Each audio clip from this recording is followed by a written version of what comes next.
今年63歲嘅何超瓊，自從今年4月細妹何超霞走咗之後，就完全唔露面，足足3個月都低調到極點。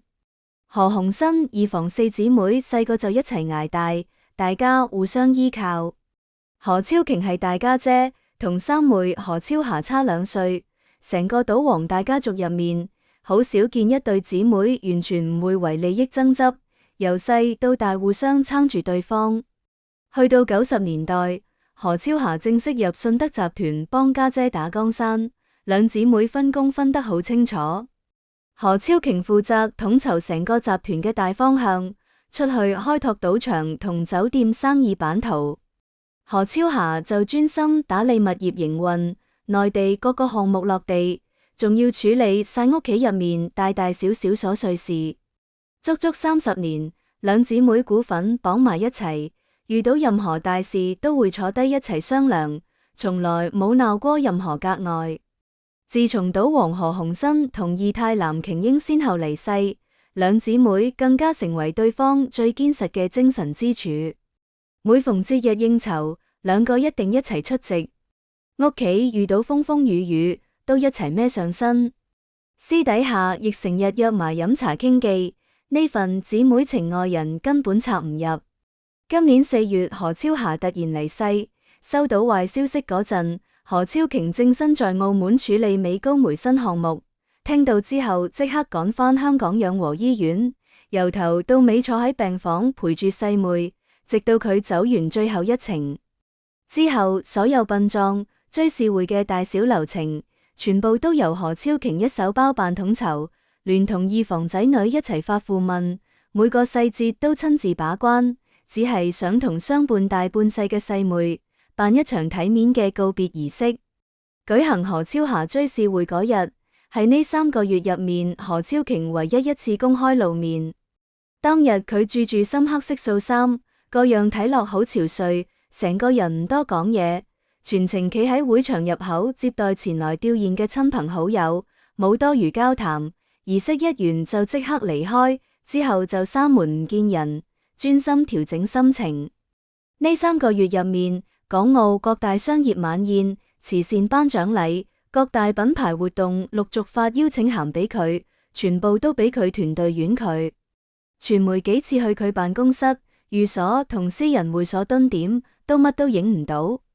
佢亦都唔接受任何傳媒專訪，刻意切斷所有曝光渠道，獨自一個人消化失去至親嘅巨大悲痛。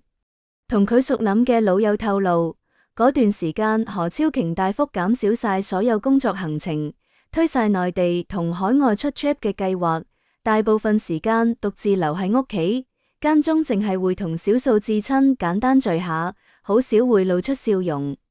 經過3個月獨自靜思沉澱，佢先慢慢走出傷痛，生活逐步回復正常，亦都願意踏出門口，出席一班老友私下搞嘅小型聚會。今次全女班私密飯局，就係佢喺細妹過身之後第一次放鬆出席嘅社交場合。今次聚會搞成，緣由係楊紫瓊低調臨時來香港。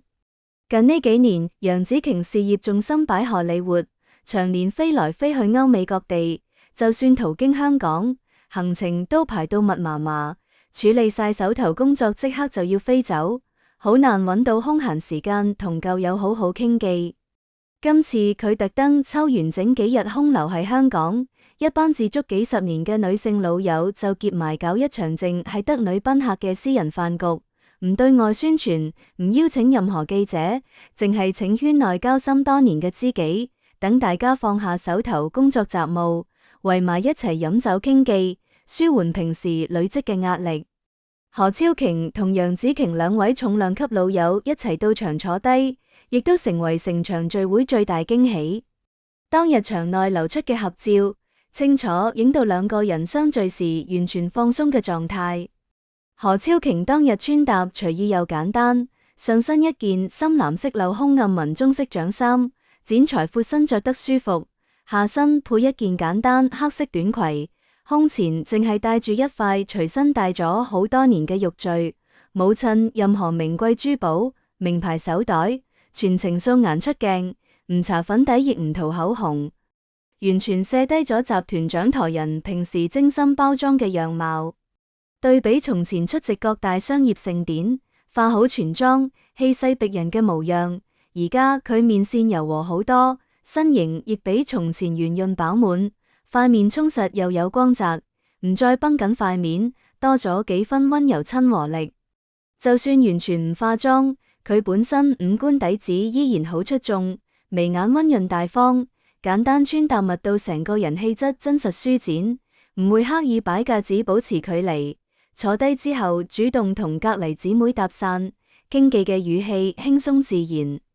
楊紫瓊當日同樣走簡約休閒路線，一身深綠色成套簡約衫褲，腳踏一對厚底休閒鞋，拉低身高差距，方便長時間坐低傾偈。佢當日亦都冇化濃妝，淨係戴一副黑框眼鏡襯托眉眼，成個人清爽利落。常年拍動作戲練出嘅幹練氣場仍然好突出，精神狀態十足。成場飯局所有大合照入面，何超瓊同楊紫瓊永遠貼埋一齊，固定企坐係上正中間位置，足以證明兩個人係一班老友心入面地位舉足輕重，亦都係全場最受關注嘅兩位嘉賓。外界好少人知道何超瓊同楊紫瓊係正正經經同年出世。兩個人今年8月就會滿64歲，同一個月生日呢份緣分，令佢哋一初至就多一份親切感。踏入花甲之年之後，兩人氣質同精神狀態根本分唔出高低。楊紫瓊長年堅持做運動，身形挺直爽快，一身國際影后嘅颯爽氣質。何超瓊打滾商場大半世，自帶豪門女性獨有從容溫婉嘅氣息。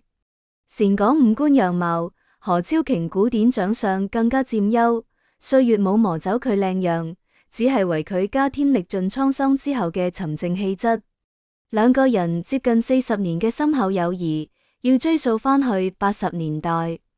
嗰陣楊紫瓊憑馬來西亞小姐頭銜獲得入行機會，響富商潘迪生提攜之下過香港發展影視事業，靠皇家師姐系列動作片爆功，成為香港影壇獨一無二嘅武打女星。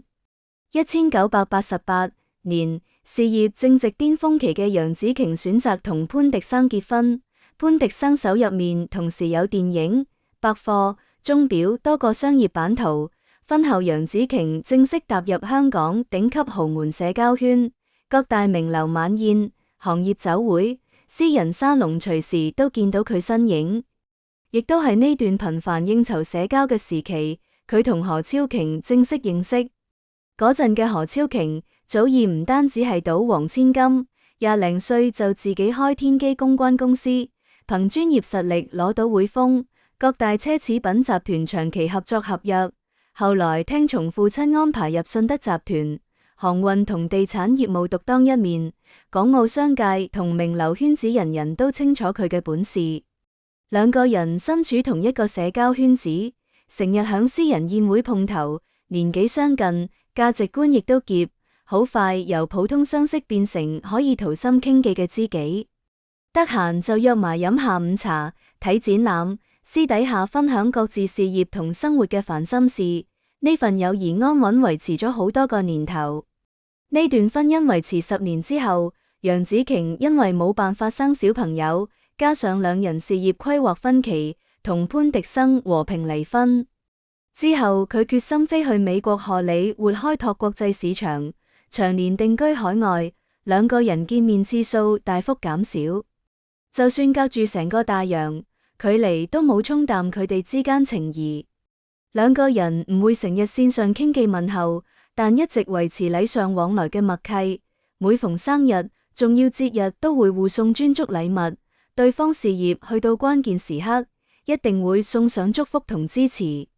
2023年係兩人友誼最閃亮嘅一年，兩次雙向奔赴嘅相聚，證明至足幾十年嘅知己情誼。當年何超瓊主力籌備澳門全新美高梅酒店開幕盛典，作為集團核心掌舵人，成場活動千頭萬緒，佢依然提早跨時區發私人邀請函俾楊紫瓊。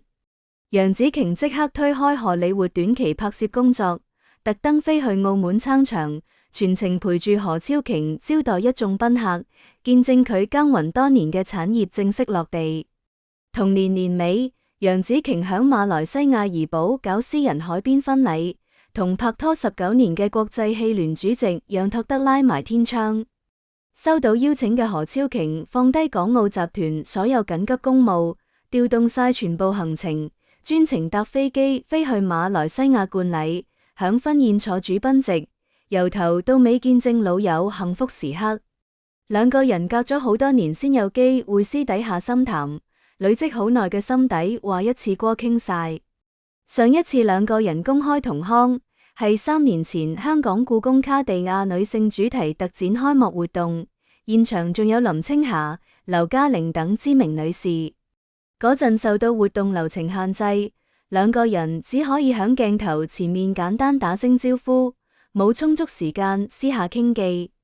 今次淨係女賓客嘅私人飯局，冇記者打擾，亦都唔使顧及工作，兩個人完全放開所有拘束，並排坐響餐桌兩邊，舉杯傾偈講過去幾十年嘅經歷，由80年代香港影圈、豪門社交舊事，傾到各自呢幾年事業高低起跌，人生各種選擇。成場飯局笑聲不斷，現場一張揸拍合照影低熱鬧畫面，一班姊妹圍埋一團，個個笑得開懷。何超瓊笑到對眼眯成一條線，眉眼彎埋，係細妹離世幾個月以來，好少見佢露出咁放鬆嘅笑容。楊紫瓊更加笑到彎低腰，直唔起身，身邊老友全部俾佢哋傾嘅話逗到大笑，成張相充滿輕鬆溫暖嘅氣氛，足證呢次相聚為何超瓊帶來好大情緒慰藉。回頭望何超瓊大半世人生，而家早已經不愁衣食，財務完全自由，手握信德集團、美高梅中國核心管理權，業務橫跨地產、航運、賭博多個行業，係港澳商界話事權極重嘅女性。1991年，佢跟隨屋企安排同許晉亨舉辦世紀婚禮，呢場震動全香港嘅婚姻，最終響2000年和平完結。兩個人冇生小朋友，離婚到而家26年，佢一直維持單身，從來冇打算再婚，亦都從未考慮過生兒育女。身邊好多人成日替佢可惜，覺得冇伴侶、冇仔女陪係孤單，但何超瓊早就揾到屬於自己嘅生活節奏。佢將絕大部分心力擺喺家族事業同企業營運上面，幾十年深耕各行各業，一力孭起預防成個家族重擔，完成晒父親生前交託嘅所有佈局。放工之外，佢特別珍惜同老友相聚嘅時光，得閒就約自足幾十年嘅知己飲茶、食飯，短途周圍遊，同同輩朋友分享人生感悟，同老友相處嘅輕鬆日常，係佢繁忙工作以外最重要嘅心靈寄託。響何超霞未離世之前，兩姊妹成日一齊出席女性老友聚會，何超瓊習慣身邊有細妹陪住。細妹突然走咗，令佢好長一段時間唔願意參加任何社交場合。經過3個月自我調整，佢終於願意重新融入老友圈子，同楊紫瓊一班知己一齊食飯談笑，代表佢徹底走出失去至親嘅陰霾，內心慢慢回歸平靜，人生重回正軌。飯局完結之後，兩個人冇即刻分開，一齊響會所庭院慢慢散步傾偈好耐，直到天色完全入黑先至互相道別。臨走之前仲約定遲啲再搵時間單獨約會傾偈。兩個人相識將近40年，一齊經歷過婚姻離合、事業高低、至親離世種種人生風浪，就算隔住千山萬水，仍然掛念對方。唔需要日日見面，但每次重逢都可以卸低所有防備，暢所欲言講晒心底最深嘅諗法。而家再見到何超瓊放下沉重心事，自在活躍響私人社交場合，亦都令一班掛住佢嘅親友放下心頭大石。歷經傷痛洗禮之後，佢仍然保持從容坦蕩，響事業有成同老友相伴之下，揾到屬於自己安穩自在嘅人生。以上就係今期全部內容。如果大家鍾意我哋呢個節目，歡迎訂閱、點讚同轉發，多謝各位觀眾支持。